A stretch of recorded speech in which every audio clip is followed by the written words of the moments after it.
அண்மை செய்தி. தென் மாவட்டங்களில் பாதிக்கப்பட்ட மக்களுக்காக 1000 கோடி ரூபாய் மதிப்பிலான நிவாரண தொகுப்பு வழங்கப்படும் என்று முதலமைச்சர் மு.க.ஸ்டாலின் தற்போது அறிவிப்பு வெளியிட்டிருக்கிறார். அது தொடர்பான அண்மை செய்தியை பார்த்துக் கொண்டிருக்கிறோம். கூடுதல் விவரங்களை செய்தியாளர் நந்தினி வழங்க கேட்கலாம். வணக்கம் நந்தினி, உங்களுடைய விவரங்களை பதிவு பண்ணுங்க. வணக்கம். பெருமழை மற்றும் பெரு வெள்ளத்தினால் பாதிக்கப்பட்ட மாவட்ட மக்களுக்கு வீட்டு வசதி, தொழிற்கடன் உள்ளிட்ட 1000 கோடி ரூபாய் மதிப்பிலான நிவாரண தொகுப்பு வழங்கப்படுவதாக தமிழ்நாடு முதலமைச்சர் தற்போது அறிவிப்பு வெளியிட்டிருக்கிறார். டிசம்பர் 17 மற்றும் 18 ஆகிய நாட்களில் தூத்துக்குடி, திருநெல்வேலி, தென்காசி மற்றும் கன்னியாகுமரி ஆகிய மாவட்டங்களில் பெய்த கனமழையின் காரணமாக பெரும் வெள்ளப்பெருக்கு ஏற்பட்டு அதில் தூத்துக்குடி மற்றும் திருநெல்வேலி ஆகிய மாவட்டங்கள் மிக கடுமையாக பாதிக்கப்பட்டதாக தமிழ்நாடு முதலமைச்சர் குறிப்பிட்டிருக்கிறார். இந்த நிலையில்தான் மேற்கொள்ளப்பட்ட மீட்பு மற்றும் நிவாரண பணிகளின் அடிப்படையில் பாதிக்கப்பட்ட பகுதிகளில் அடிப்படை வசதிகள், குறிப்பாக குடிநீர் மற்றும் மின்சார வசதி வெகு விரைவில் சரிப்பட்டதாகவும், வெள்ளத்தால் பாதிக்கப்பட்ட சாலைகள் தற்காலிக அடிப்படையில் சரி செய்யப்பட்டு பொதுமக்கள் போக்குவரத்திற்கு ஏற்பாடு செய்யப்பட்டிருப்பதாகவும் தெரிவிக்கப்பட்டிருக்கிறது. வரலாறு காணாத வெள்ளத்தினால் பாதிக்கப்பட்ட மக்களுக்கு வழங்கப்படும் நிவாரண உதவிகளுக்கு கூடுதலாக அவர்களுடைய பல்வேறு தேவைகளை பூர்த்தி செய்யும் வகையில் இன்று தலைமைச் செயலகத்தில் ஆலோசனை நடத்தப்பட்டதாகவும் தமிழ்நாடு முதலமைச்சர் குறிப்பிட்டிருக்கிறார். இந்த ஆலோசனை கூட்டத்தில் வெள்ளத்தால் பாதிக்கப்பட்ட பல்வேறு பிரிவினருக்கு தேவையான உதவிகள் பட்டியலிடப்பட்டு அதற்கான தீர்வுகள் காணப்பட்டிருப்பதாகவும் தெரிவிக்கப்பட்டிருக்கிறது.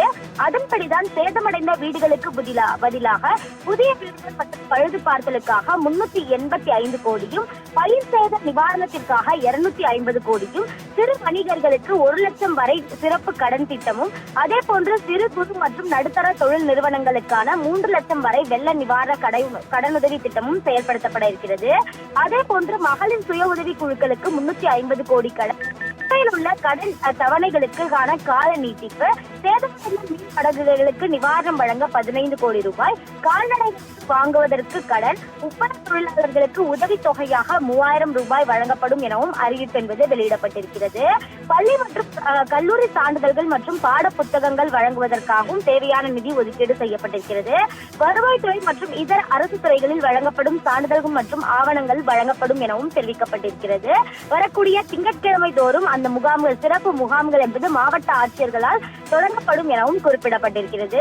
வெள்ளத்தால் பழுதடைந்த வாகனங்களுக்கான காப்பீடை பொறுத்தவரையில் பார்த்தோம் என்றால் அந்த பழுது பார்ப்பு பணிகள் நடைபெற்று வருவதாகவும், இதுவரையில் 3046 மோட்டார் வாகனங்கள் பழுது பார்ப்பு பணிகளுக்காக கொண்டுவரப்பட்ட 917 வாகனங்கள் பழுது நீக்கம் செய்யப்பட்டுள்ளது என்றும், மீதமுள்ள 2129 வாகனங்களுக்கான பழுது பார்க்கும் பணிகள் துரிதமாக நடைபெற்று வருவதாகவும் தெரிவிக்கப்பட்டிருக்கிறது. அந்த வகையில்தான் தென் மாவட்ட மக்களின் மழை பாதிப்பு நிலவரங்களுக்காக வீட்டு வசதி, தொழிற்கடன் உள்ளிட்ட 1000 கோடி ரூபாய் மதிப்பிலான நிவாரண தொகுப்பு வழங்கப்படும் என தமிழ்நாடு முதலமைச்சர் அறிவிப்பு வெளியிட்டுள்ளது குறிப்பிடத்தக்கது. கூடுதல் விவரங்களுக்கு நன்றி நந்தினி.